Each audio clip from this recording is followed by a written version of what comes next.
We watch everybody, everywhere, every moment. It is impossible to escape our watchful eye. You say, I don't know about that. I never have heard that quote. Anybody ever heard that quote? I'll tell you where it's from. It's from a movie called Mad Money. You say, I don't know about that movie. Well, it was published in 2008, and it has three main women in there. These three women work for a Federal Reserve, and at this Federal Reserve Bank, they burn money. They take out the old bills and they burn them. And naturally, when you have so much cash around, you have the temptation to steal. And the person who's in charge of this facility says, we watch everyone, everywhere, every moment. It is impossible to remove currency from our facility. Or do you know what happened? These three women stole millions of dollars. Millions. There was a quirky little hippie lady. There was a older housewife, about 60. There was a security guard. All three were involved. And they would just kind of steal money, put it in their clothes, walk out, hide it away. And they stole lots and lots and lots of money until they started spending it. Nobody was the wiser. When they started spending it, people started to notice that they're spending more money than what they have. And so the police came and captured them. They found millions of dollars in their houses. You know, there was one guy, he was trying to flush dollars down the commode as the police were trying to break in the bathroom. They actually confessed. And the blackguard was going to walk away. The other two were going to go to prison. The older housewife called a friend of hers who is a lawyer. He's a tax lawyer. And you know what? They got off. And you know what got them off? Is this quote. We watch everyone, everywhere, every moment. It is impossible to remove currency from our facility. According to our records, there is no money missing. All of it has been burned. This federal building is totally secure.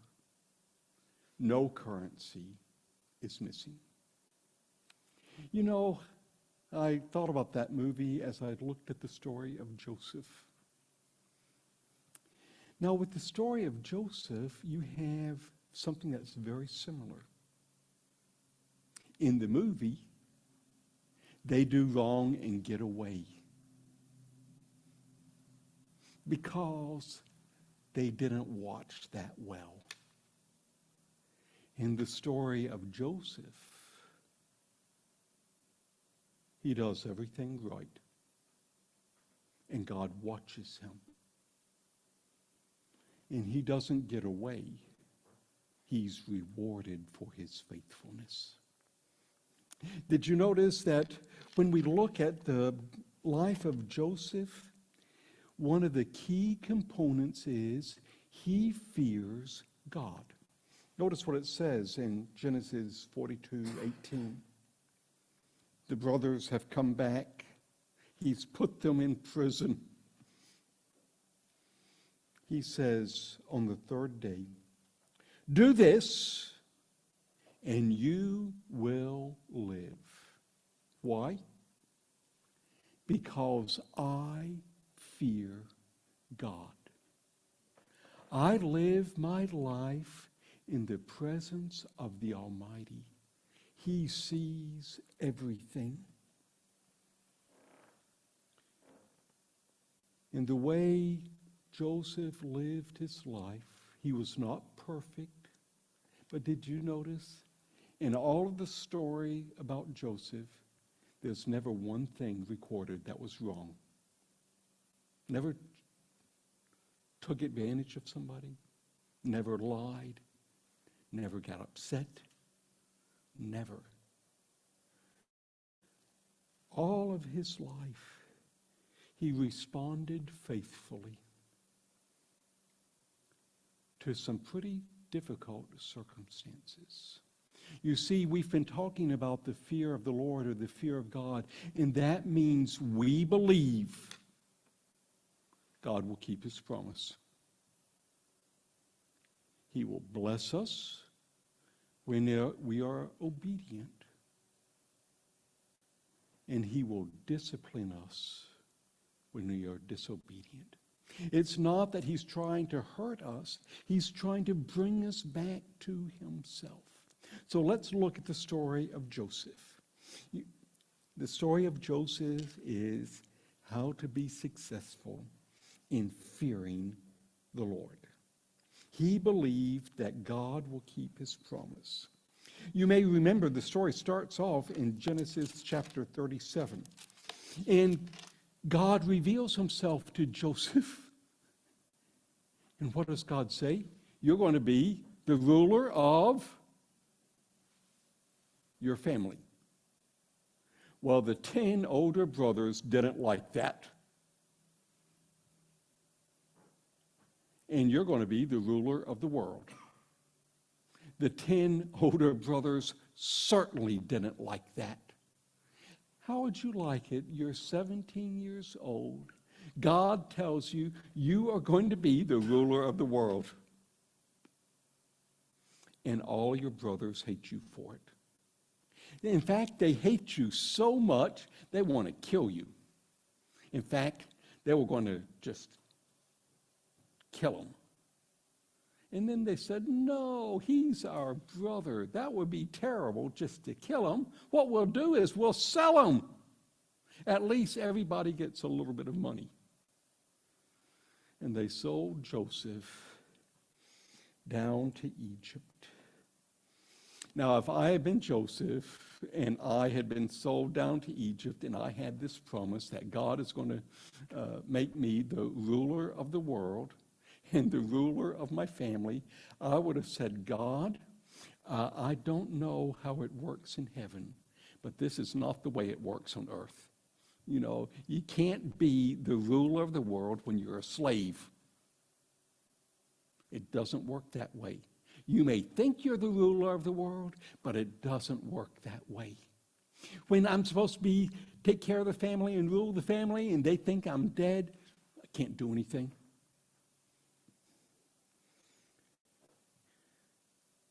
Did you notice what he did in Genesis chapter 39? Look at verse 5. From the time he put him in charge of his household and all that he owned, Potiphar put Joseph in charge of everything. The Lord blessed the household of the Egyptian because of Joseph. So Joseph was sent to Egypt. He was sold as a slave. And his response is, God, I believe you're going to keep your promise. And because you're going to keep your promise, I'm going to be faithful to you. You know, he didn't say, well, my brothers are at fault. They've done bad things. He accepts the situation. And he says, I'm going to be faithful to God. He was not only faithful in his work. Notice what happens in chapter 39. starting in verse 6. Now Joseph was handsome and well built. And after a while, his master's wife took notice of Joseph and said, "Come to bed with me." I mean, let's think about that. Here, you're 17 years old, maybe 18.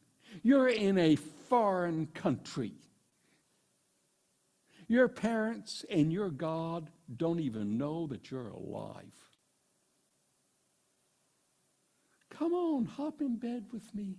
It will be our secret. I won't tell my husband, and you won't tell my husband. Everything's okay. Notice what he said. He refused. Now notice what the reason he says this. This is verse 9. No one is greater in this house than I am. My master has withheld nothing from me except you, because you are his wife. How could I do such a wicked thing? And now the important part, and sin against God. I'm not going to do that. God has placed me here, and I believe that he is going to reward me. He's going to be faithful to his promise. Now, I have to admit, I am a little bit confused how I'm going to be the ruler of the world while I'm a slave. I have to admit. But that does not give me the excuse to sin against God with you. You see, his fear of the Lord, his belief that God will keep his promise, is not, I'm just afraid, but I choose to be faithful to you every day. In fact, did you notice what happens? We think this happened just one time. Actually, it happened every day. Every day. One day, he went into the house to take care of things. Nobody was in there with him, and she caught him by his cloak and said, "Come into bed with me." And there was no way for him to get away except to leave his cloak and run away. Look, this Hebrew has been brought to us to make fun of us. He came here to sleep with me, and I screamed. And when he heard me scream for help, he left his cloak beside me and ran out of the house. She kept his cloak beside her until his master came. And she told him this story. That Hebrew slave you brought us came to me to make fun of me. But as soon as I screamed for help, he left his cloak beside me and ran out of the house. That was a big, bald-faced lie. And what does Joseph do? Nothing. You know, the master wasn't going to hear. He wasn't going to turn on his wife. And when he was falsely accused, Joseph did nothing. When his master heard the story, his wife told him, "This is how your slave treated me." He burned with anger. And Joseph's master took him and put him in prison, the place where the king's prisoners were confined. You know, God, you told me I'm going to be the ruler of the world. I'm going to be responsible for my family. That's what my father Jacob told me to do. And I was just trying to be faithful to you. And look where it got me. I'm not just a slave anymore. It's gotten worse. I'm in prison. Now, we think of prisons as kind of nice places a little bit. You don't have to pay. You don't have to work too much. You kind of watch TV. You have people cook for you. That's not the way it was in the Egyptian prisons. They were bad. And he's in the Egyptian prison, falsely accused. Notice what happens in verse 20, chapter 39, verse 20. But while Joseph was there in the prison, the Lord was with him. And the Lord showed him kindness and granted him favor in the eyes of the prison warden. So the warden put Joseph in charge of all of those held in prison, and he was made responsible for all that was done there. The warden paid no attention to anything under Joseph's care, because the Lord was with Joseph. Notice what it says. And gave him success in whatever he did. You know, God, I kind of wanted to be ruler of the world. Now I'm ruler of the jail. Well, it's better than being the slave in the jail, but are you really keeping your promises? If I were Joseph, I might have been bitter. It's not worth fearing God. Look where it got me. If I had been Joseph, I might have tried to straighten out everything. You know, this is not true. And Joseph, he feared the Lord. He said to himself, God's going to take care of this. I don't understand what's going on. Two men came to see him. Both men had dreams. Both men needed someone to tell them what the dream meant. Joseph says, I can do that. God's given me the gift of interpreting dreams. Well, what kind of dream did you interpret? Well, I believed that I was going to be king of the world. Really? Any other dreams? Yes, I believe I'm going to be the ruler in my family. Well, do they know that you're in prison? No, they think I'm dead. But I believe that God will keep his promise.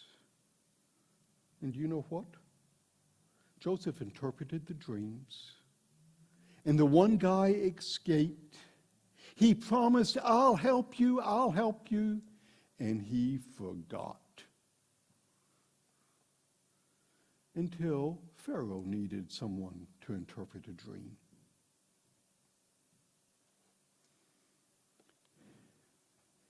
And the guy who holds the wine in front of Pharaoh says, I remember this guy in prison. And he could interpret dreams.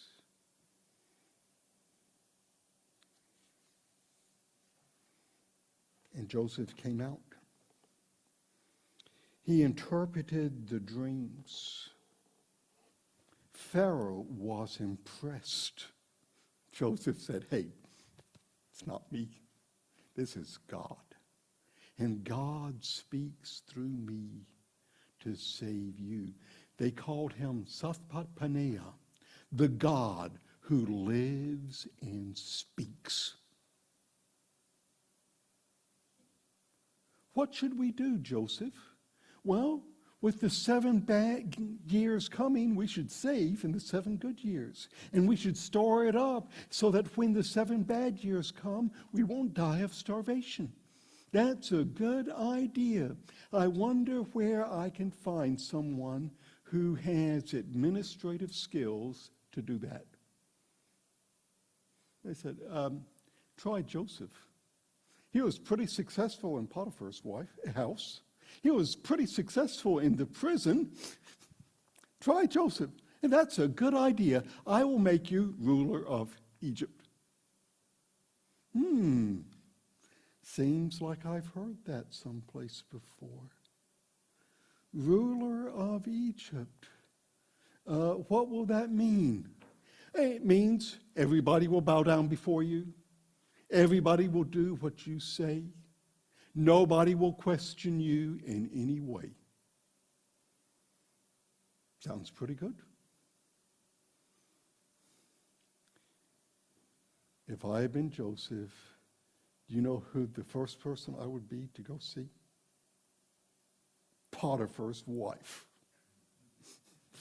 You know, hello, Potiphar's wife. Do you remember me? How about having a little bit of prison for you?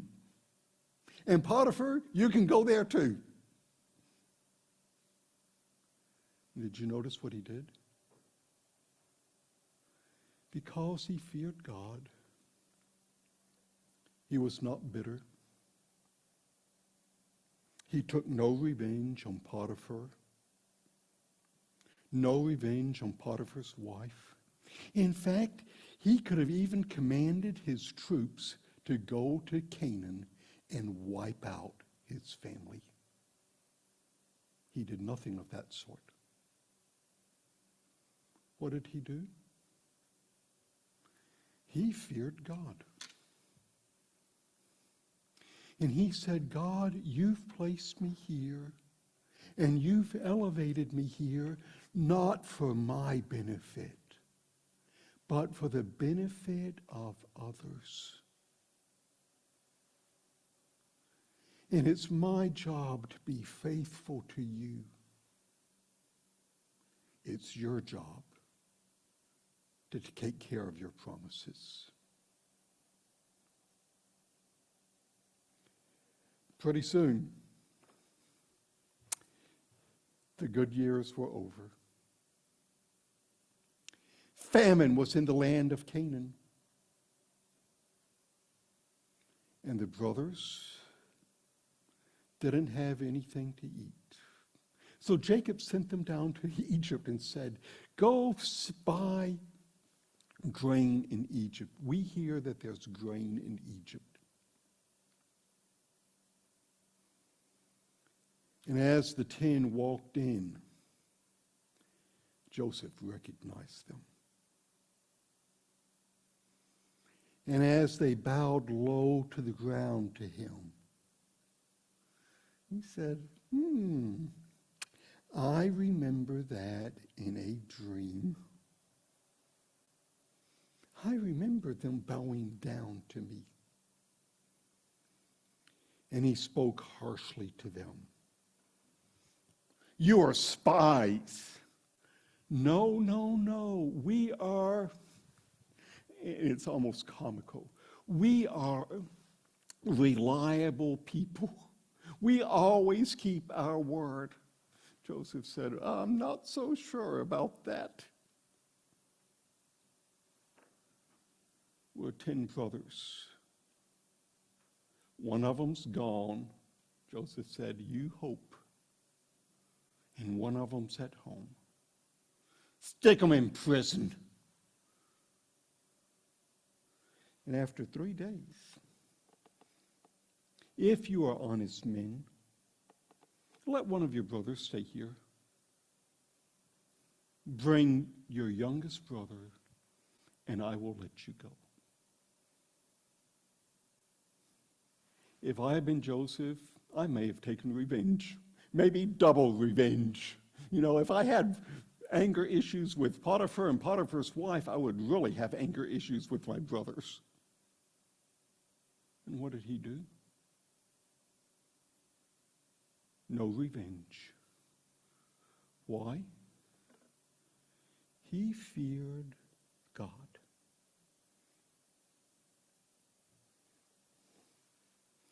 Eventually, the brothers found out this is Joseph. He revealed himself, and they say, "Oh no, my worst nightmare has come to true. Joseph is going to kill us now." I said, no, not going to kill you. I'm here to save you. Bring Daddy down. Bring everybody down, and I'll take care of you. That's my job. You see, you think when I'm ruling the family, I get to tell everybody what to do. My understanding of ruling the family is I take care of you. I am your brother Joseph, the one you sold into Egypt. Now do not be distressed. Do not be angry with yourselves for selling me, because it was to save lives. Notice what it says. That God sent me ahead of you. It was not you who sent me here, but God. And he made me father to Pharaoh, Lord of his entire household, the ruler of all of Egypt. Hurry up.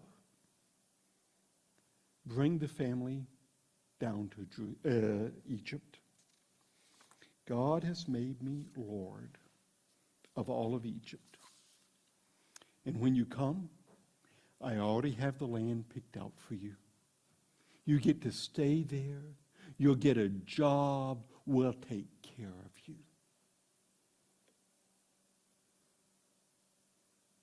Is that the way somebody acts who is bitter and upset?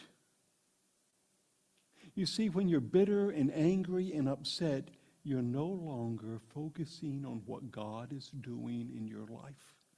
You're focusing on you. And because Joseph feared God, he was faithful in the way he responded to all these things. Joseph was fair with the Egyptians, and he was fair with the Hebrews. Everybody benefited. Not one of them got something more. I will provide for you there. You and your household, if you don't come, you will become destitute. Come to me. I'll take care of you. Joseph was faithful when he buried his father. 17 years Jacob lived in Egypt, and then he passed away. Joseph could have said, well, you know, Egypt is a great place. I don't really need to go anyplace. I'll just stay here. No, the promise is our hometown is in Canaan. And Joseph buried his father there. The Canaanites saw that. And they said, some great catastrophe must have struck Egypt. Because look at all the Egyptians that are here. And look how they are so sad. Some great natural catastrophe has happened. The great natural catastrophe? Joseph was sad.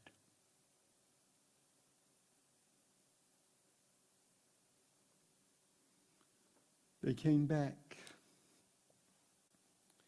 The brothers saw that Joseph's father was dead. This is Genesis 50. They said, what if Joseph holds a grudge against us and pays us back for all the wrongs that we did to him? So they sent word to Joseph. Your father left instructions before he died. It's all made up. He didn't say that. I ask you to forgive your brothers the sins and the wrongs they committed in treating you so badly.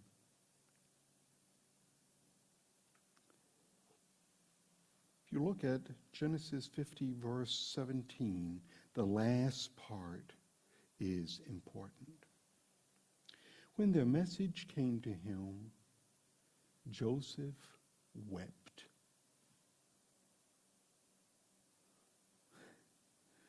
His brothers came and threw themselves down before him. We are your slaves. Well, what's new? You're my slaves. If I want to kill you, I would have done that a long time ago. Don't be afraid. Am I in the place of God? You intended to harm me. God intended it for good, to accomplish what is now being done, the saving of many lives. Don't be afraid. I will provide for you and your children.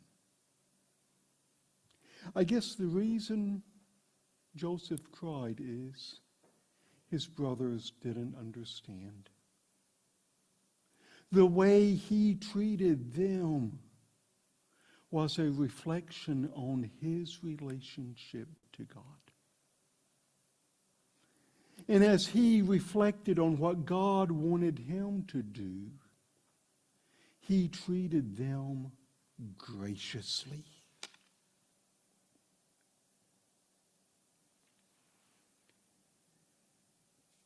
When Joseph passed away, he was 110 years old. He could have been buried in a great monument. He said, no, not for me. Put my body in a coffin. Keep it with the Israelites, because one day God will keep his promise, and he will bring us out of Egypt and give us the land that he has promised, Canaan. Daddy, why do we go to this Egyptian's grave? The Egyptians are treating us badly. They're making us our slaves. They're killing our mothers and daughters. Why do we go there? Oh, he's not an Egyptian. He's one of us. Really? Yes, he's one of us. Well, why is he dressed up in all the Egyptian clothing? Because he ruled Egypt. He was not just the ruler of Egypt, he was the ruler of the world. And God sent him here not just to save the world, but to save us. Well, how can I be like him? God watches everyone, everywhere, at every moment. It is impossible to escape his oversight.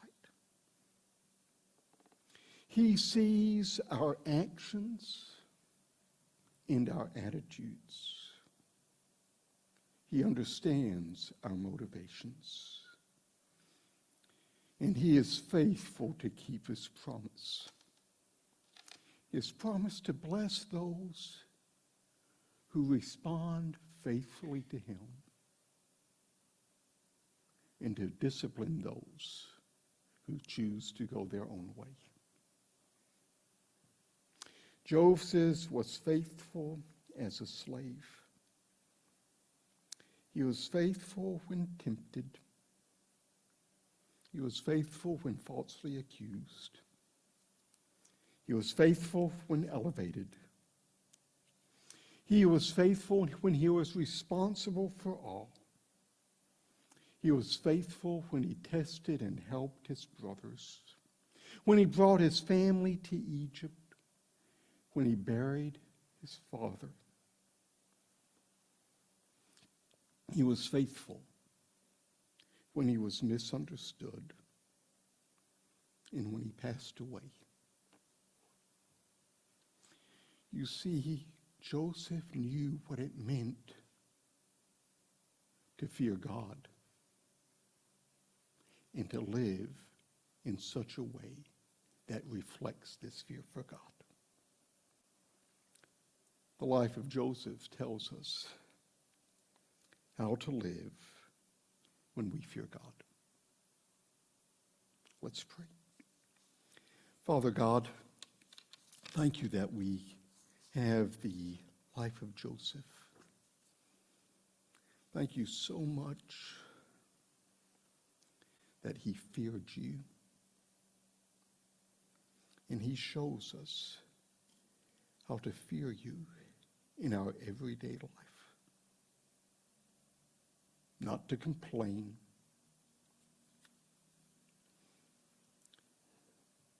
not to be bitter,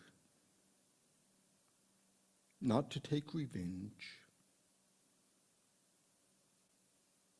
not to do wrong things because we can, but to fear you and to be faithful in every aspect of our life. For I pray these things in your Son's name. Amen.